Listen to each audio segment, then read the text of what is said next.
সুপ্রিয় শিক্ষার্থী, আসসালামু আলাইকুম। আরিফস একাডেমির পক্ষ থেকে তোমাদেরকে জানাই শুভেচ্ছা। আশা করি তোমরা ভালো আছো এবং সুস্থ আছো। তো আজকে আমি তোমাদের গণিত বইয়ের পৃষ্ঠা নম্বর 13 এর দেখো 3 নম্বর একটি অঙ্ক আছে, ঠিক আছে? সেটি সমাধান করে দিব। তাহলে চলো শুরু করা যাক। তো প্রথমে আমরা প্রশ্নটি পড়ে নিই।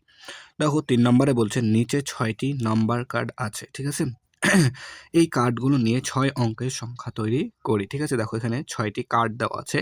এই কার্ডটি নিয়ে আমাদেরকে একটি কি সংখ্যা, কয় অঙ্কের? 6 অঙ্কের সংখ্যা তৈরি করতে হবে, ঠিক আছে? তো 1 নম্বর প্রশ্ন দেখো বলছে যে সবগুলো কার্ড ব্যবহার করে 6 অঙ্কের বৃহত্তম সংখ্যা তৈরি করি, ঠিক আছে? দেখো এই সবগুলো কার্ড ব্যবহার করে আমাদেরকে 6 অঙ্কের, ঠিক আছে, বৃহত্তম অর্থাৎ বড় সংখ্যা তৈরি করতে হবে, তাই না?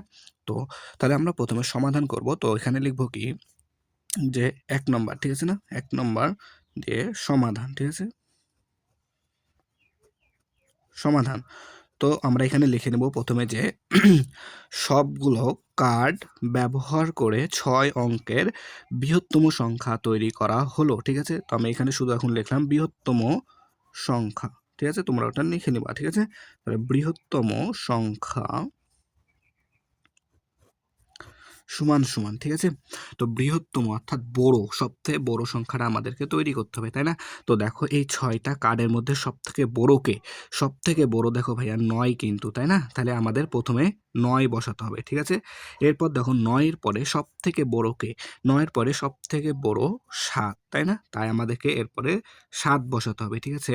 তারপরে 7 এর পরে সবথেকে বড় কে সেটা দেখতে হবে। তো 7 এর পরে সবথেকে বড় দেখো 4, ঠিক আছে? তাহলে এরপরে আমাদেরকে 4 লিখতে হবে। 4 এর পরে সবথেকে বড় দেখো এখানে 3, তাই না? তাই এখানে আমরা 3 লিখব, ঠিক আছে? এরপরে সবথেকে বড় হচ্ছে আমাদের 2, তাই আমরা এখানে 2 লিখে নিব। আর সব লাস্টে 0 সবথেকে ছোট, তাই আমরা এখানে 0 লিখে দিলাম, ঠিক আছে? তাহলে আমাদের সবগুলো কার্ড ব্যবহার করে 6 অঙ্কের বৃহত্তম সংখ্যা হলো তোমার কত? একক, দশক, শতক, হাজার, অযুত, লক্ষ, অর্থাৎ 97,04,320, ঠিক আছে? এরপর দেখো 2 নম্বরটা সমাধান করব, ঠিক আছে? 2 নম্বর সমাধান। 2 নম্বরটা সমাধান করব, ঠিক আছে? তো দেখো 2 নম্বরে বলেছে সবগুলো কার্ড ব্যবহার করে 6 অঙ্কের ক্ষুদ্রতম, তাই 6 অঙ্কের ক্ষুদ্রতম সংখ্যা তৈরি করি, ঠিক আছে? অর্থাৎ ভাইয়া দেখো ক্ষুদ্রতম মানে ছোট, তাহলে ক্ষুদ্রতম মানে কি আমাদের সবথেকে ছোট, সবথেকে না ছোট সংখ্যা তৈরি করতে হবে, তাই না? তো প্রথমে আমাদেরকে তাহলে ছোট সংখ্যা বসাতে হবে। তো এখানে সবথেকে ছোট সংখ্যা দেখো ভাইয়া 0, ঠিক আছে?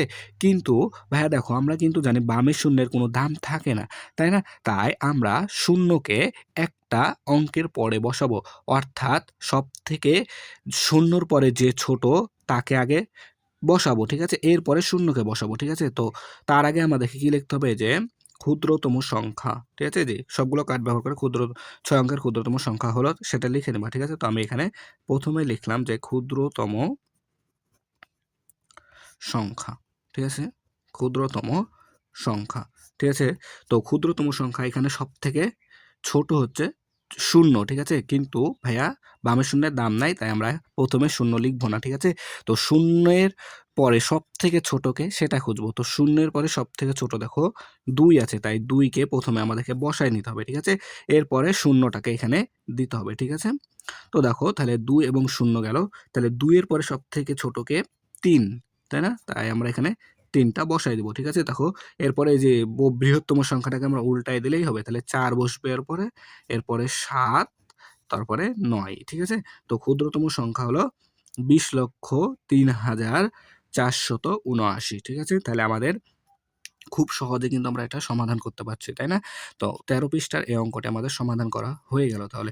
আশা করি তাহলে তোমরা বুঝতে পেরেছো, তাই না? তাহলে আজকে এ পর্যন্তই। ভিডিওটি ভালো লাগলে অবশ্যই লাইক, কমেন্ট, শেয়ার করতে ভুলবে না এবং পরবর্তী ভিডিও সবার আগে পেতে আমাদের চ্যানেলটি সাবস্ক্রাইব করে রাখো। আল্লাহ হাফেজ। আসসালামু আলাইকুম ওয়া রাহমাতুল্লাহ।